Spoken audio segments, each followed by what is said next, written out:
Hey guys, Matty Boy here, and in this video I'm going to show you how to overlay your design on a JPEG image using Photoshop. Okay, so the first thing I recommend you do is probably open up Photoshop first, so you've already got it open. Then take one of your JPEGs, and the easiest way to open these up in Photoshop is double click them. You can right click and choose open with Photoshop. I'm on Mac here, but you'll have a similar option on Windows, but like I say, just double click them and they should open up like that. Now if your Photoshop looks different to mine, don't worry. Over here we have our layers panel, and if your Photoshop looks completely different, come up to window up here. You can uncheck anything from 3D to version history and make sure you've got layers checked. You may have this history and actions panel showing here. If you do, there's two tiny little arrows right here. It says, if you hover, it says collapse to close icons. Okay, then your Photoshop will look the same as mine. Next thing we're going to do is overlay our design. Just briefly, this background image is a JPEG. The design, if you have any kind of transparency, you're going to want to be using a PNG. The difference between PNG and JPEG is with PNG you'll have a transparent areas. So if you're using a JPEG where you see white on this design, it will just be a white block on there. So you're going to want to use a PNG to overlay, and the easiest way to add it to your background is just to drag and drop it like that. Okay, now I'll show you another way you can add it in, but like I say, that is definitely the easiest way. In fact, I'm just going to delete this right now, and I'm going to show you the other way. The other way is to go File, and then Place Embedded, and then browse your computer for your design. So I pretty much never use that way. Like I say, the easiest way, just drag and drop. Once it's on your background here, you can move it around by dragging it. You can grab these square handles and you can resize it. And you can also, if you move your cursor to the corner, you'll see the cursor turns to like a curved arrow, and you can rotate as well. So you can position your design. Of course, different models or whatever will be slightly different. So there's no kind of standard. You just have to play around, eyeball it. You can use your arrow keys on your keyboard as well if you just want to nudge it around.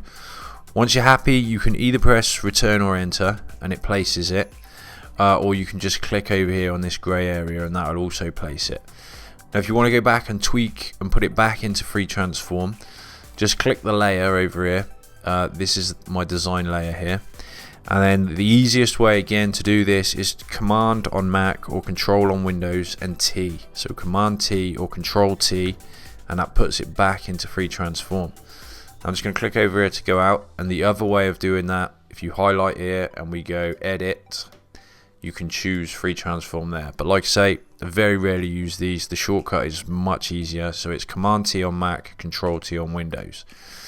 So once you place your design like that, you can highlight this layer. If you want to tone down, like this has got white text on it, sometimes you might want to just tone this down a little bit to make it look a little bit more realistic. And to do that, you click the layer with your design layer, and just above you'll see opacity here and 100%. Now the easiest way is to hover over the words opacity, and you'll see that my cursor slightly changes, and we can drag left and right to increase or decrease the opacity. So that's like the transparency. So if we go right down to 0, it disappears, and you can take it up. So sometimes you might just want to tone it down just a little, just so it looks a little bit less dull.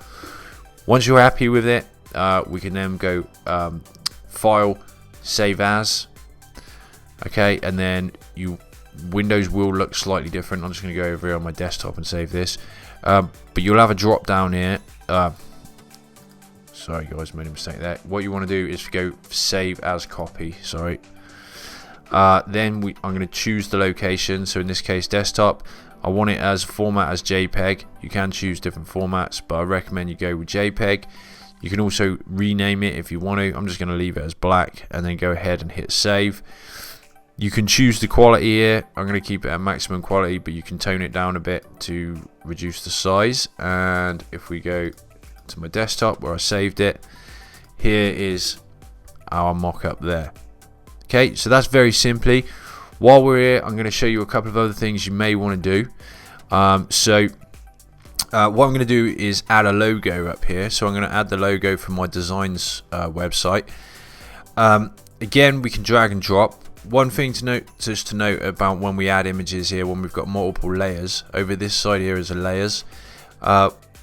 When we drag and drop an image in, it will always go above the layer that's highlighted. So in this case, it doesn't matter too much, but just so you know, I'm going to drag and drop that in. Again, it's in free transform, so I can grab the corner and resize it.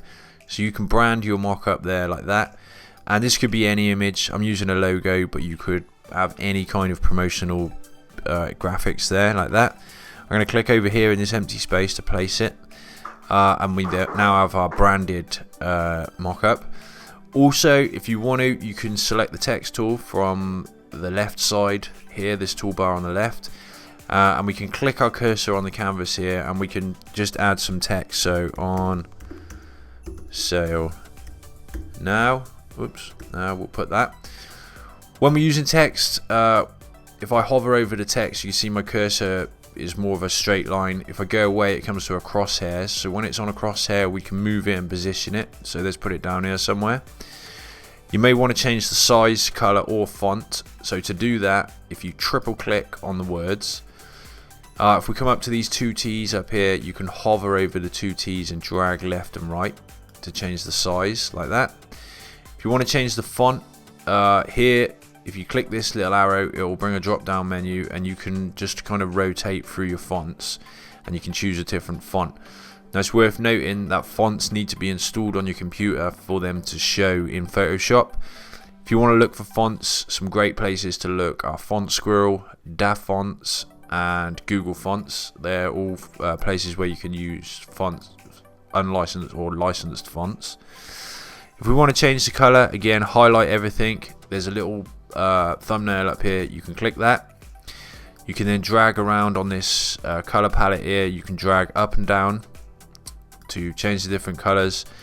And here, where this little hashtag symbol is, you can also add a hex code in there as well if you want to.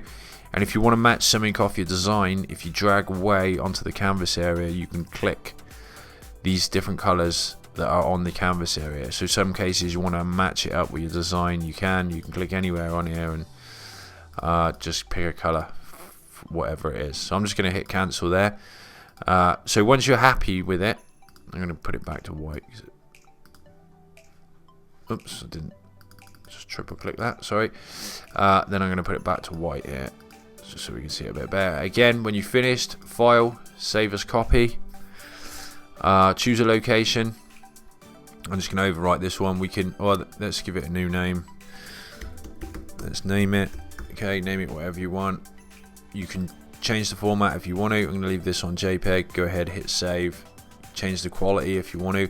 A lower quality will be a smaller file. A larger quality will be a larger file, which means more information in the file. So if you're using these mockups for your own website, you may want to tone them down just a little, just so that your website doesn't take a long time to load the pages.